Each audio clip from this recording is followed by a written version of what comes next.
दिल्ली में corona virus महामारी के तेजी से बढ़ते मामलों पर रोक लगाने के लिए केंद्रीय गृह मंत्री अमित शाह और प्रदेश के मुख्यमंत्री अरविंद केजरीवाल के बीच हुई मीटिंग के फैसलों के मुताबिक तेजी से कदम उठाए जा रहे हैं।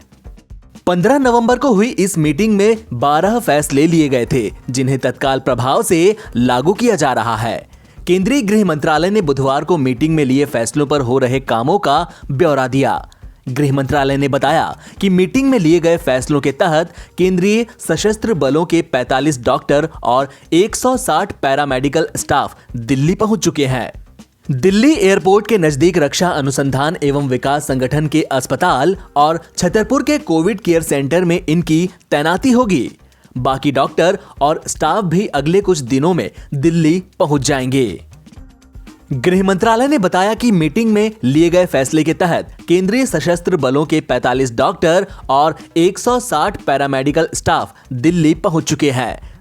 वहीं गृह मंत्रालय ने विभिन्न क्षेत्रों में विशेषज्ञता वाली 10 टीमों का गठन किया है।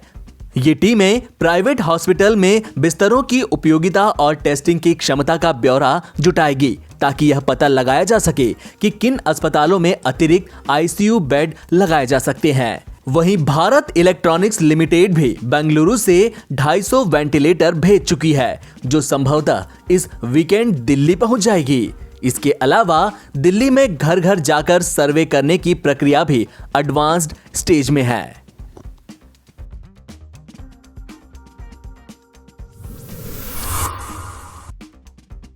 भारत में पिछले 1.5 महीने में रोजाना कोरोना वायरस के नए मामलों के मुकाबले संक्रमण से स्वस्थ होने वाले लोगों की संख्या ज्यादा है। वहीं लगातार 11वें दिन कोरोना वायरस के दैनिक मामले 50,000 से कम सामने आए हैं। केंद्रीय स्वास्थ्य मंत्रालय ने बुधवार को यह जानकारी दी। मंत्रालय ने बताया कि कल स्वस्थ होने वाले लोगों की संख्या 44,739 रही, जबकि 38,617 नए मामले सामने आए।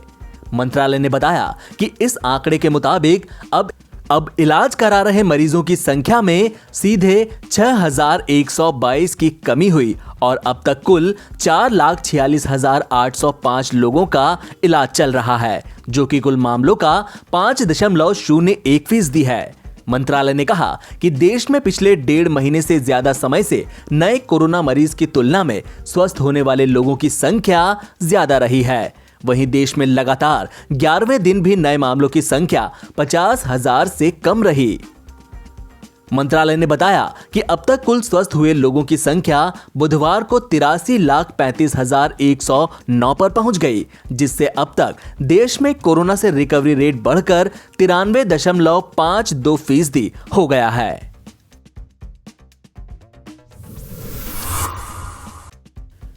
शिवसेना ने बिहार में जेडीयू को मुख्यमंत्री पद देने को लेकर बीजेपी पर तंज कसा है कि राजनीति के इस त्याग का वर्णन करने के लिए स्याही कम पड़ जाएगी। सामना में कहा गया है कि महाराष्ट्र में बीजेपी की सीटें ज्यादा आने की वजह से शिवसेना को मुख्यमंत्री पद नहीं दिया गया, लेकिन बिहार में फिसलकर तीसरे नंबर पर जा चुकी पार्टी यानी जेडीयू को मुख्यमंत्री पद का मुकुट पहनाया गया। कितनी उदारता है ये। राजनीति के इस त्याग का वर्णन करने के लिए स्याही कम पड़ जाएगी, लेकिन नीतीश कुमार इस मेहरबानी के बोझ को कितने वक्त तक उठा पाएंगे। बिहार विधानसभा चुनाव में मिली जीत के बाद नीतीश कुमार की अगुवाई में चौथी बार एनडीए सरकार बन गई। जेडीयू की सीटें कम होने के बावजूद एनडीए ने वादे के मुताबिक नीतीश कुमार को ही मुख्यमंत्री बनाया। नवनियुक्त मंत्रियों के बीच विभागों का बंटवारा भी मंगलवार को कर दिया गया।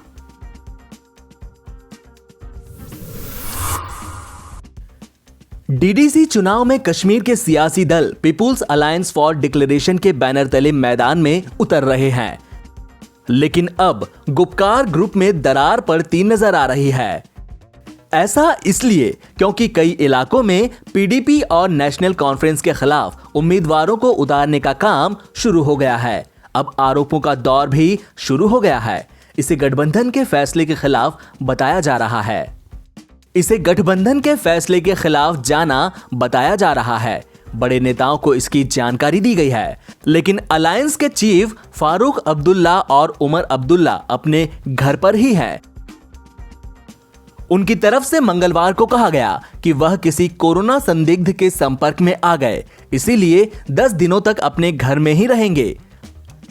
जानकारी के मुताबिक किश्तवाड़ में पीडीपी और एनसीपी के नेता आमने सामने आ गए हैं। एक दल ने पीपुल्स अलायंस फॉर डिक्लेरेशन के बैनर तले अपने उम्मीदवार को उतारा, तो दूसरे दल ने उसके खिलाफ अपने उम्मीदवार को खड़ा कर दिया। उसे बतौर आजाद उम्मीदवार मैदान में उतारा गया है, जिसे पार्टी के नेता मदद कर रहे हैं। इसी तरह से कालाकोट के मोगला में भी एक दूसरे के खिलाफ उम्मीदवारों को उतारा गया है।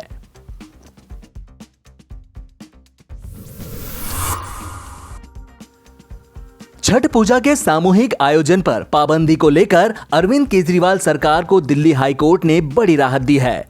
हाईकोर्ट ने भी छठ पर पाबंदी लगाने के सरकार के फैसले को हरी झंडी दे दी है।